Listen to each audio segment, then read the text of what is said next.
आज फिर यानी एमसीक्यूज़ की क्लास लेते हैं। इससे पहले हमने 6-7 लेक्चर ऑलरेडी दिया है।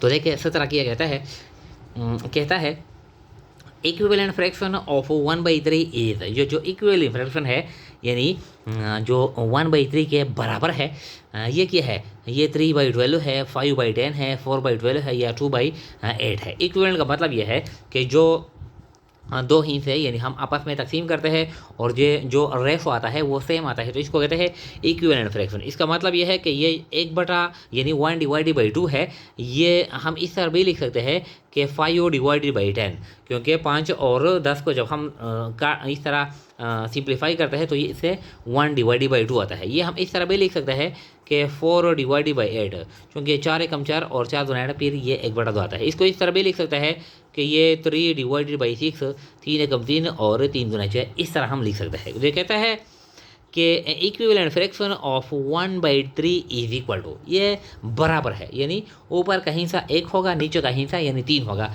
तो ऐसा यानी फ्रैक्शन कौन सा है, 3/12, तो ये आप ज़रब करें, 3 एकम 3, 3 4 12, तो ये यानी 1/4 आता है। 5/10, तो 5 एकम 5, 5 दूने 10, ये 1/2 आता है। यहाँ पर 1/3 है।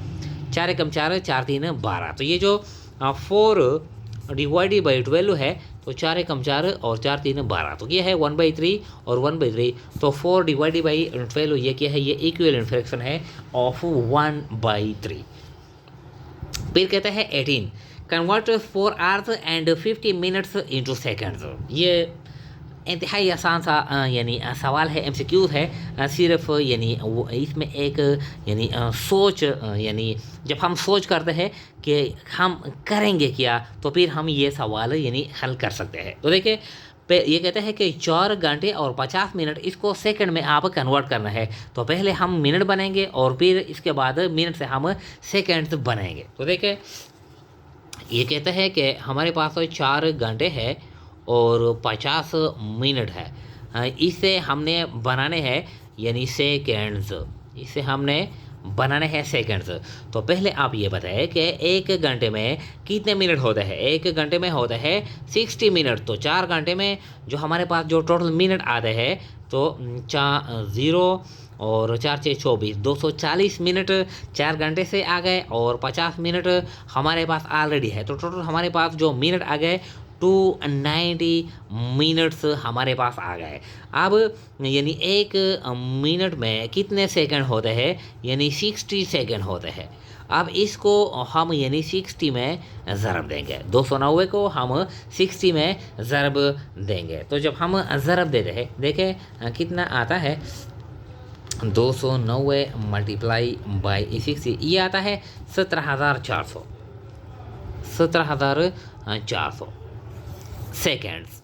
4 घंटे 50 मिनट में कितने सेकंड होते हैं, 17,400 सेकंड। तो देखिए कि क्या है, 15,300, 17,400, तो ये जो बी ऑप्शन है ये राइट वन है। फिर कहता है ये क्या है, ये 19 A rectangle frame is 12 centimeter long and 8 centimeter wide. What will be the total cost of a ribbon if 1 centimeter cost is ₹5? ये कहता है कि एक रेक्टेंगल है हमारे पास, ये 12 यानी सेंटीमीटर लॉन्ग है, इसको जो लेंथ है 12 सेंटीमीटर है और जो विड्थ है वो 8 सेंटीमीटर है। अब इसके लिए हमने रिबन का इंतज़ाम किया है और 1 सेंटीमीटर रिबन का जो कास्ट है वो 5 है। तो टोटल जो यानी एरिया है ये यानी इस पर कितना जो कास्ट आएगा। तो देखें पहले हम इसका यानी पैरामीटर मालूम करेंगे। देखें एक रेक्टेंगल है, यानी इस तरह एक रेक्टेंगल है, ये 12 सेंटीमीटर यानी ये इसकी लेंथ है और क्या है यानी 8 सेंटीमीटर इसकी क्या है विड्थ है। अब इस यानी यहाँ पर एक रिबन लगाता है या तार लगाता है, जो भी लगाता है, और 1 सेंटीमीटर यानी 1 सेंटीमीटर का जो कास्ट है वो 5 आता है। तो पहले हम पैरामीटर मालूम करेंगे। पैरामीटर का जो फार्मूला है वो है 2 multiply by length plus width. तो ये 2, ये लेंथ कितना है, ये 12 है और ये जो विड्थ है ये 8 है। तो तो देखिए पैरामीटर इज इक्वल टू 2, ये 12 जमा 8 कितना आता है, ये 20 आता है। तो 2 ज़रबे 20 ये 40 सेंटीमीटर टोटल जो पैरामीटर है वो आ गया। अब एक पैरामीटर का जो कास्ट है वो 5 के बराबर है, तो 40 सेंटीमीटर यानी एक सेंटीमीटर पर जो कास्ट आता है 5 आता है, तो 40 पर कितना कास्ट आएगा, तो ये 200 रुपये। तो ये 200 रुपये की है, इसका आंसर है 180, 200, 205, 215। तो ये जो बी ऑप्शन है ये राइट वन है। देखिए फिर कहता है 20, नेदा हैड 3/12 पार्ट्स ऑफ पिज़्ज़ा। एक पिज़्ज़ा है नेदा के पास, यानी 3/12 पार्ट्स है, यानी 1/4 पार्ट है पिज़्ज़ा के नेदा के पास। She gave 1/8 to her friend Neelam, यानी नेदा ने अपने फ्रेंड नीलम को यानी 1/8 हिस्सा दे दिया, जो उसके पास 3/12 में 1/, यानी 1/1/8 दे दी अपनी फ्रेंड को, नीलम को। Find how much Neelam get of total, तो टोटल का नीलम ने कितना यानी हासिल कर लिया। तो ये इंतहाई आसान है। जो नेदा के पास कितना है, यानी 3/12 है, तो 3/12 में से ये कितना यानी देती है अपने फ्रेंड को 1/8। तो ये इंतहाई आसान है, 3/12 मल्टीप्लाई बाई 1/8। तो ऊपर को ऊपर से 3 एकम 3 और 12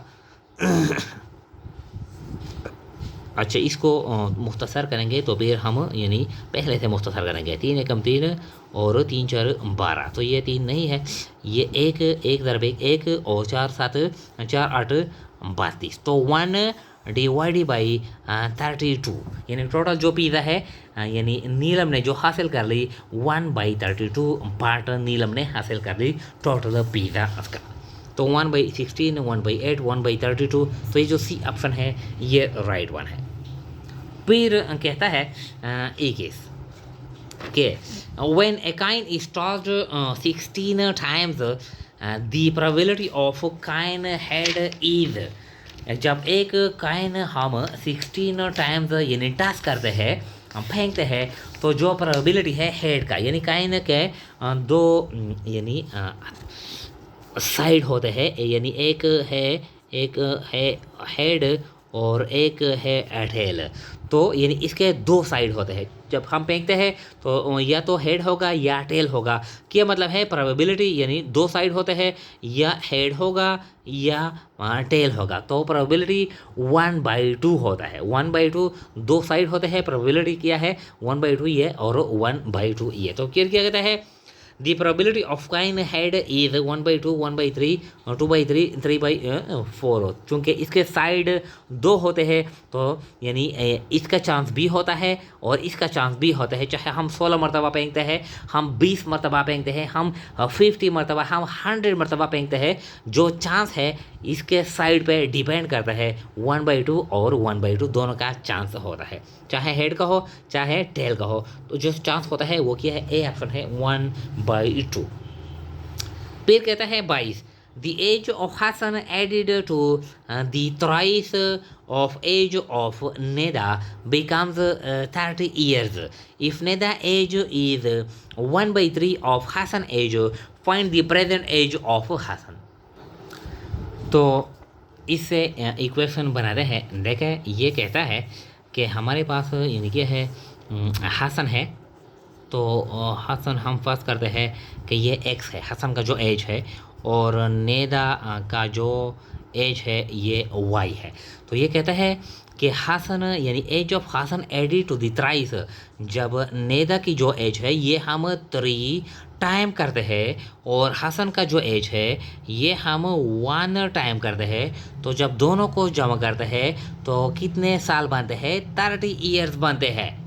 तो इससे हम एक इक्वेशन बना लेते हैं कि एक्स हसन का यानी और प्लस 3 टाइम्स यानी 3y, 3 टाइम्स जब नेदा का उम्र हो और 1 टाइम हसन का उम्र हो, तो जो टोटल ईयर बनते हैं, कितने साल बनते हैं, 30 years बनते हैं। ये हमारे पास आता है इक्वेशन नंबर 1।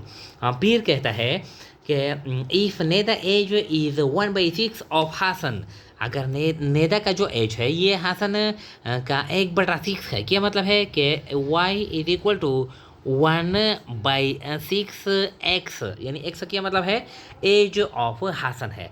तो ये इंतहाई आसान है, ये आ गया इक्वेशन नंबर 2। अब ये जो वैल्यू है y की, ये इस इक्वेशन में हम पुट करेंगे, तो ये आसानी के साथ हम हल करेंगे। तो x + 3 y की जो वैल्यू है यहाँ पर हम लगाते हैं, y की वैल्यू है यानी multiply by 1/6x is equal to यानी ये 30 ईयर्स। तो देखें ये x प्लस ये 3 और 6 ये आता है 3/6 यानी ये x इज इक्वल टू ये 30 इस तरह आता है। अच्छा ये 30 यहाँ पर लगाएंगे, तो ये हम 3 कम 3 3 दूने 6, तो आता है x plus 1/2x is equal to 30। तो इन दोनों का एलसीएम लेंगे, x यहाँ पर 1 है हम लिखते नहीं है, तो 1 और 2 का एलसीएम लेंगे, ये क्या आता है, ये 2 आता है। तो जब 1 से हम 2 बनाते हैं तो 2 में ज़रब देंगे, तो 2 ज़रब x प्लस 2 से जब हम 2 बनाते हैं तो 1 में ज़रब देते हैं, तो 1 ज़रब 1 ये 1 आता है इज इक्वल टू 30 ईयर्स। तो 2x प्लस यानी x यहाँ पर आता है 2x plus x divided by 2 यानी इज इक्वल टू 30। तो ये आता है 3x इज इक्वल टू ये क्रॉस मल्टीप्लिकेशन करेंगे, यहाँ पर 1 है, यहाँ पर ये 30 दूने ये 60 आता है 60। तो divide both the side by 3, तो x इज इक्वल टू 20। तो यानी क्या है, जो प्रेजेंट एज है हसन का यानी वो है 20 ईयर। तो ये जो सी ऑप्शन है ये राइट वन है। पहले हम इक्वेशन बनाएंगे। फिर कहता है 23 the solution of 0.5x plus 1.1 is equal to 2.3 is. ये हम यानी हल करेंगे, तो ये इंतहाई आसान है। देखें ये है कि 0.5x plus 1.1 is equal to क्या है 2.3, ये हम हल करेंगे। तो देखें ये 0.5x is equal to 2.3 minus ये यहाँ पर लाएंगे 1.1 इस तरह लिखेंगे। तो 0.5x इज इक्वल टू यानी 2 इफारिया 3 से 1 इफारिया 1 माइनस करते हैं, तो यहाँ पर आएगा 1 इफारिया यानी 2 आएगा इस तरह आएगा। यानी यहाँ पर हम हल भी कर सकते हैं 2.3 माइनस 1.1, 3 से 1 माइनस करते हैं 2 और 2 से 1 माइनस करते हैं 1, तो 1.2 आता है। अब ज़रब करते हैं यहाँ पर x के पास क्या है, ये 0.5 है, तो divide both the sides by 5, दोनों को इशारिया 5 में यानी तकसीम कर यानी तो आएगा x की जो वैल्यू आएगी 2.4, इस तरह x की वैल्यू आएगी।